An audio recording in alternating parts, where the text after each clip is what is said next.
আসসালামু আলাইকুম প্রিয় দর্শক, সবাইকে খামার ও কৃষিকতার পক্ষ থেকে স্বাগতম। আজ 6 অক্টোবর, রোজ রবিবার। টঙ্গী বাজারে হাট, ঐতিহ্যবাহী টঙ্গী বাজার। প্রতি রবিবারে হাটটি বসে, প্রচুর পরিমাণে লোকের ভিড় হয়।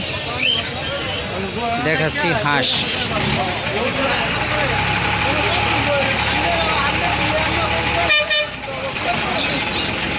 চীনা হাঁস, দেশি হাঁস, রাজহাঁস,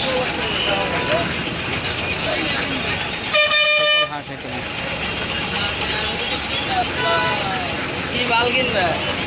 সারাদিন পর বিকালবেলা এগুলো খালি হয়ে যায়, প্রচুর বেচা কিনা হয় এই বাজারের মধ্যে।